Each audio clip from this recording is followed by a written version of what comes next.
Hello, everyone. Welcome to Off the Charts, episode 109. Today, I'll be doing a album ranking of the power metal, heavy metal band from the U.S. called Savatage. They're from Tampa Bay, Florida.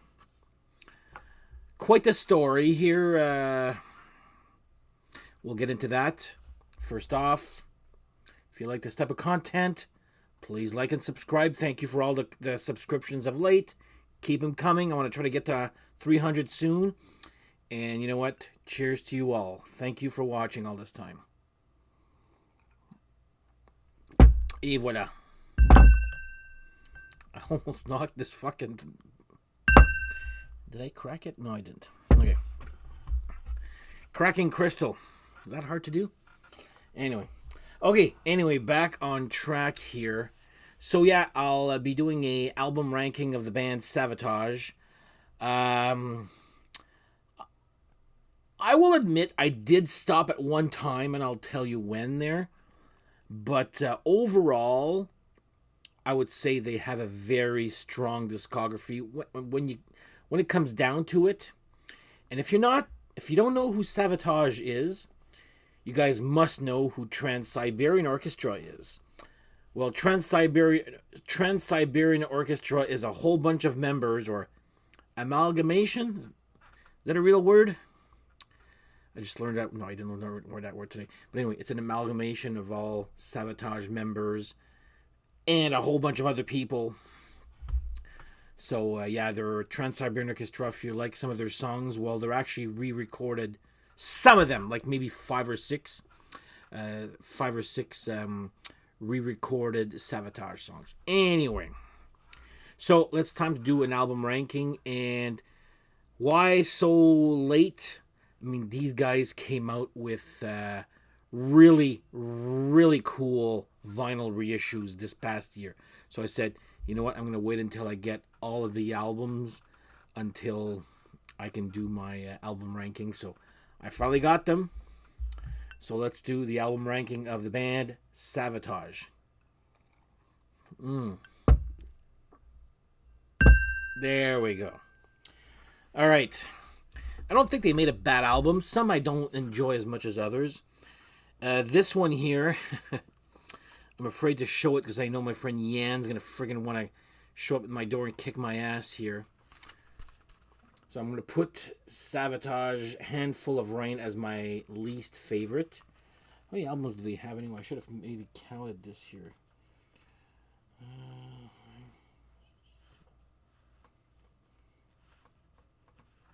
11? I guess. Anyway, you know what? I'll put it last. It's not that I don't like this album, and it's got a whole bunch of excuses, obviously. Chris Oliva, the guitarist of Savatage, died in a car crash from being hit by a drunk driver at 3 a.m. Died on the spot. So the next album, we're like, do we actually continue, or what do we do? So they recruit Alex Skolnick from Testament. The song Chance is like borderline genius. I love that. That's easily my favorite song. Visions is an instrumental, also redone by Trans-Siberian Orchestra. It's just like I said, the albums are a little bit long. This is the only reissue that's not on double vinyl, by the way. Of the later, in the CD era, by the way, I'm talking about here. So, sure, it's excusable that they were uninspired maybe, or had lack of material, I guess. But there's still some great songs on this here. I know my friend Yan loves Taunting Cobras. To me, that's just a little too heavy for me. But Chance is worth the price of admission right there. So, last one here, Handful of Rain. Next up, this is considered by most being their worst, but I'm putting it second. Fight for the Rock. I mean, it's got some decent songs on it. This is when they kind of went commercial. I wouldn't say they went glam, but or hair metal, but they went commercial. "Fight for the Rock" it's a good song. "Hide" is by far the best song on the album. That's real Savatage right there. I mean, I do enjoy it from time to time. Is this the album that I go to every time I want to hear some Savatage? No. So here I'm putting Savatage, "Fight for the Rock" with my second least favorite. So it's 11, 10.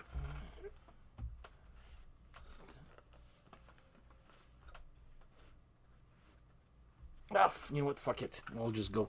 Who cares about what number it is? I should have prepared, but next up, "Edge of Thorns." I'm not.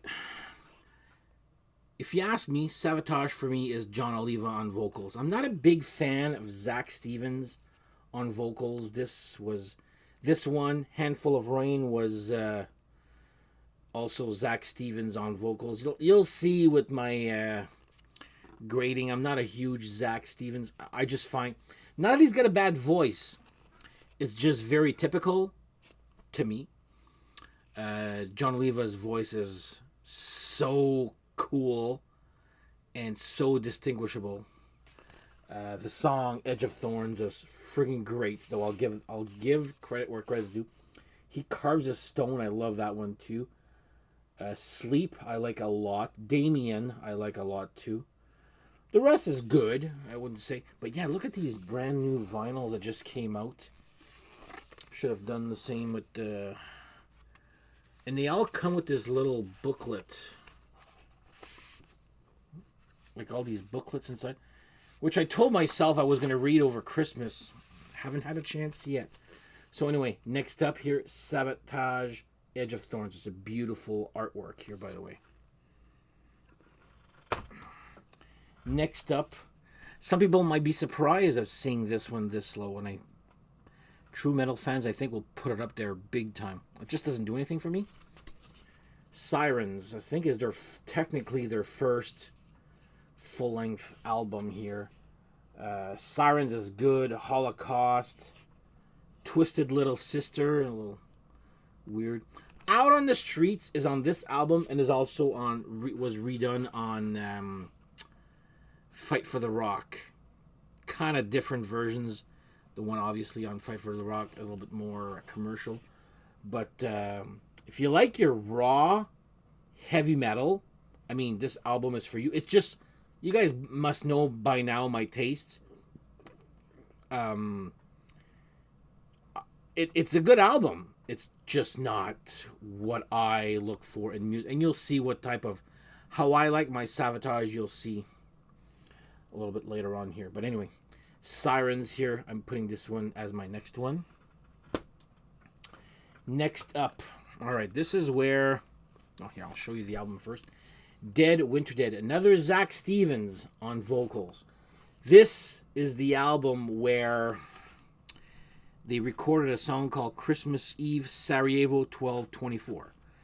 And then a few years later, Trans-Siberian Orchestra came to be, and they re-recorded it. If you're not familiar with the song, it's the one that goes dun da da dun dun da da dun dun da da. That one there. But as Zach Stevens, it's one of the better ones. Again, look at this beautiful gatefold, and again comes with a booklet that I didn't read yet. So "Dead Winter Dead," it's a good one too. Don't get me wrong here. It's like I said, it's one of those albums that I can't really sing you the songs, but it's one of those, it just flows all together. There's one of those concept albums there. But anyway, "Dead Winter Dead." This one here would be next. Next up, but before I do that, there we go. All right, this is where I kind of gave up. So when I first saw this album, so I'll show you and the album turned out to be fucking good. What what the hell is this? When I first saw this in the store, I thought this was one of those bootleg live albums or something. You know when they don't use the real logo of the bands, and it's like a bootleg, either studio or more likely like a live album. Then I look in the back, I'm like, I don't know any of these songs. This must be new. So I didn't buy this at the time. Then the vinyls came. Well, even before I actually did buy it. I didn't buy it at the time, but I bought it afterwards. I'm like, holy shit, this is actually very good here. The Ocean is a great introduction. I love Sabotage with piano meets metal. I'm just saying that.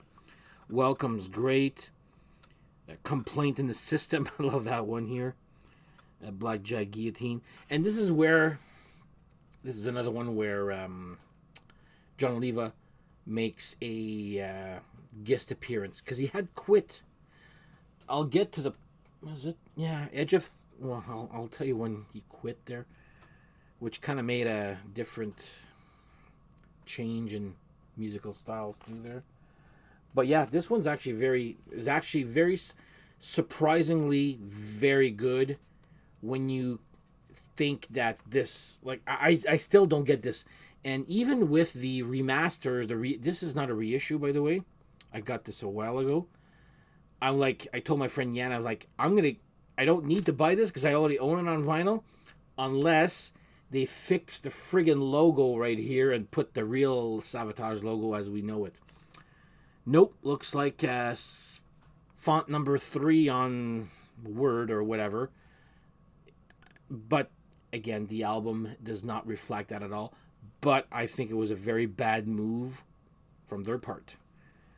When you're a teen, you want to look at something cool. This whole album cover looks friggin' cool. This, sorry, does not. Anyway, I'm not going to stop whining about the font here, but the album's actually very good here. So Savatage, The Wake of Magellan or Magellan. You tell me, Magellan, I think. Now, these are the ones where I find that these are like almost 10s out of 10s here. So next up would be their last album here, Poets and Madmen. And this is where Zach Stevens, I guess he left. So this one was the last one to feature Zach Stevens. He left, so John Oliva said, yeah, might as well go back. They had to re-record the whole friggin' album because Zach Stevens' key is not the same. His vocal range is not the same as John Oliva's. I don't know if he went higher or lower. I forgot that part. But there is some great shit on this album here. Stay With Me a While. I love this one here. There in the Silence. I love that song. But the worth the price of admission is Morphine Child. That's a 10-minute epic song. What a friggin' good epic song it is. If you haven't heard Sabotage Morphine Child, check it out. It's one of those good long songs that doesn't, sometimes you hear some long songs, there's like maybe a minute that's like, I would have cut that one. This one does not. There's stuff that doesn't cut off. And this one, Morphine Child, Chance, which was on Handful of Rain, and also The Wake of Magellan, which was on The Wake of Magellan, has, I don't know if you call it a canon, where you'll have a layer of vocals, and on the second bar, I guess, you'll still have that layer of vocals, and on top of that, you'll have a second layer of different vocals. So now you got two vocals completely different. And on the third bar, you'll have a third type of vocal, again, completely different. And in the fourth bar, another fourth vocal. So it's all these vocals that overlap each other. And some people say, oh, they do it all the time. Well, they did it on 3 songs.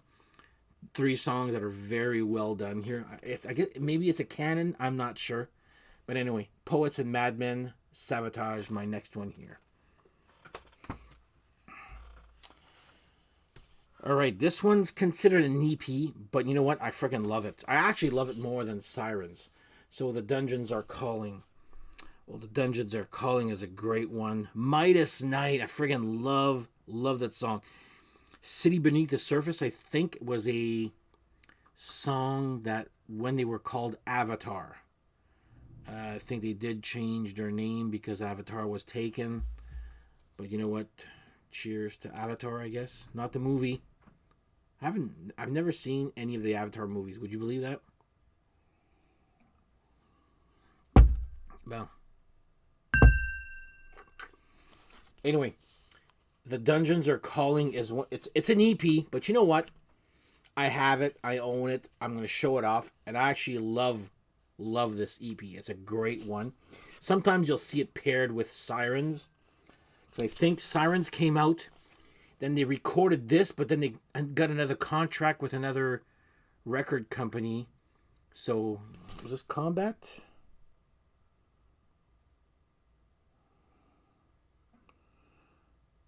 Important Records. Whatever. Anyway, the company that released Sirens released this while they were releasing the next one that's coming up here. So anyway, the Dungeons Are Calling, Sabotage. Great EP. I prefer it to Sirens. This one here. So this is the introduction to the logo. Savatage, Power of the Night. Man, do I love the riff. My friend Pascal was like, listen to this riff on Power of the Night. And it's, oh man, that riff is so out there, but cool at the same time. So if you want to hear a good guitar riff, has nothing to do with the vocals, but friggin' works, check out the song Power of the Night by Savatage. Warriors, Necrophilia. It is what it is. But Hard for Love. You know what? Sure, it sounds like I guess a glam metal song or a hair metal song, maybe verging on heavy metal. Still a fucking good song. I love Hard for Love. Yeah, this album is friggin' great, but check out the guitar work on the song Power of the Night. This album is great, by the way. So, next up here, Savatage, Power of the Night. Now we come down to my favorite three. So, number 3, Gutter Ballet. When I think of a perfect song, I think of the song Gutter Ballet. It's one of those songs that I wish I would have written. Man, do they make good work of adding piano, heavy metal, orchestra. And it was the beginning of Savatage going orchestral, and which is what I prefer. Like I said, that's why Sirens was so low. I prefer Savatage with an orchestra with metal. That's how I like my Savatage. You know what? So sue me. But Gutter Ballet, man, what a song. And of course it's got Of Rage and War, Gutter Ballet, When the Crowds Are Gone, which is a cheap rip. Well, I'm going to get back to that one. She's in Love. Dumb subject, but man, do I love that song. Mentally Yours. Anyway, this is another great one by them. So, Savatage, Gutter Ballet, number 3. What could be number 2 and 1? Before we do that.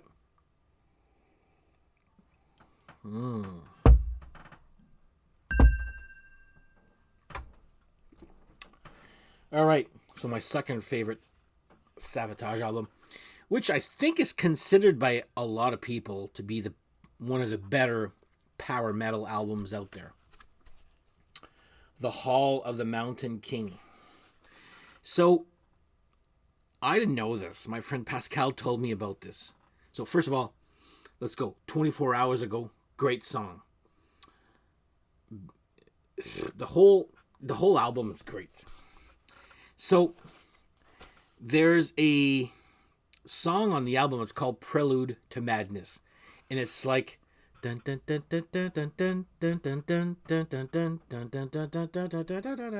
song. You guys must know that one. Well, the original song is called Hall of the Mountain King. And then afterwards comes Hall of the Mountain King, which is a completely original Savatage song, which fucking smokes. Great guitars, great solos, and friggin' great vocals. My friends probably won't remember this, but I remember, I forget where we were walking into, but there's one part where John Oliver goes, ah, ah. And again, I probably was able to scream a lot higher. And then my friend Yan goes, on se calme? Which means, let's calm ourselves here. So, that part where we go, ah, ah, ah, ah, ah, in the middle of the song there. For some reason, I started singing that. I forget if we're going into a store or whatever. Anyway, I was trying to embarrass him, and then he was embarrassed. He goes, oh, c'est calme. So, anyway, but this album is friggin', like, if you love your US, I guess, power metal, maybe? This is the album for you. There's not a dud on this album. This album friggin' smokes. Great guitar work, great vocals, great everything. I don't know what else to say, but yeah. Savatage, the Hall of the Mountain King. And my favorite, but before we do that, let's just clear the palate.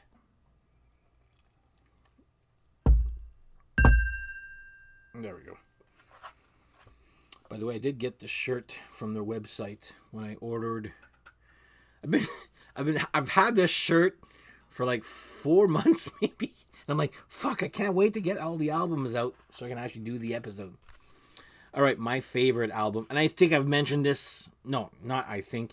I know I've mentioned this on my channel before, but this is my favorite Savatage album, Streets. I think this was the beginning of the end where it was kind of going downhill for them. But you know what? This album is so great. I can listen to it. You know what? When I go to bed tonight, that's what I'm putting on. It's done. The song Streets is great. The song Jesus Saves. If there's also I should have taken it out here. There's a version of Streets, narrated version, where in between each song there's a friggin' narration. You know, the one that's at the beginning of Jesus Saves, which I'm glad they took out. And that narrated version has a version of Jesus Saves, which isn't bad, but it's nowhere near as good as the version we have on the one I released as a video. Man, when I saw the video for that, I'm like, whoa, that is so fucking cool. Plus the amplifiers that were all in the video, they were all, let's use just my wallet, usually an amplifier is like this here. All the amplifiers were stacked up like this here. That was pretty cool. So anyway, Streets, a rock opera. Yeah, to me, this is like one of those perfect albums. Sure, it's a little bit mellow at times. When it rocks, it rocks. But I have nothing bad to say about this album. Like I said, Streets, Jesus Saves. Tonight He Grins Again. A little Too Far is is my favorite Savatage ballad ever. Like, that song is so good. Ghost in the Ruins. Now that is a frigging such a good song. Somewhere in Time, another great song. Okay, Believe. Oh, this one actually does come with the... Okay, I'll come back to this here. Well, you know what? This comes with Larry Elbows, which is a demo track or a song that didn't make the final cut, but is on the narrated version of Streets. But Believe is the second version of where when the streets are gone. Is that how you? When the crowds are gone. The end part of when the crowds are gone is exactly the same as the ending of Believe. I do prefer Believe. When I say I love the song, I friggin' love the song Believe. So, yeah. This, I think, was considered a flop, but it's like the Crimson Idol came out at the same time. I'm like, oh my god, at the time it was a flop. And you're like, you know what? Wasp made a really good album with the Crimson Idol at the time. Same thing with this. This was considered a flop, but you know what? I stuck with it with all this time. It's the one album where I listen to from A to Z, and I never grow tired of it. I know this one by heart the most out of all the Savatage albums here. So Streets, a Rock Opera is my favorite Savatage album. And voila. Hope you guys enjoyed my ranking of Savatage. I know some choices are a little bit but you know what? I explained why I like certain albums and why I don't like as much certain albums. John Oliva is one of my favorite singers, and when he quit temporarily, I guess, and then got replaced by Zach Stevens, you go from someone that's very, I don't even know what the word is there, but extremely original voice, and then going to someone that's, again, he's not a bad singer, but very typical singer. I missed John Oliva, and that's when I kind of. But then when he came back, that's when I'm glad he did come back there for Poets and Madmen. But anyway, I like my Savatage a little bit more orchestral than heavy. I like my Savatage with John Oliva a lot more than I do with Zach Stevens. And Yan, if you're still watching by this time, I'm sorry for putting Taunting Cobras. That was a nickname he wanted us to call him back when this album came out. Apparently I was the Mountain King. I forget what other stupid nicknames we had at the time there. But Yan, message me. Love you, buddy. But yeah, Handful of Rain is my least favorite. Again, not because it's a bad album, but it's super excusable. It's okay, but whether or not you were in a bad place at the time, the album's not the one I go to all the time. So anyway, that's it for me, folks. Thank you again for watching. Thank you for, did I just say watching? Yeah. If you like this type of content, once again, please like and subscribe. Thank you for all the subscriptions of late. Tell your friends and keep the channel going here. And we shall see you guys next episode with, if everything goes well, we've got another guest host you guys haven't seen for a while. Have yourselves a good whatever, and we'll see you guys next episode. Take care.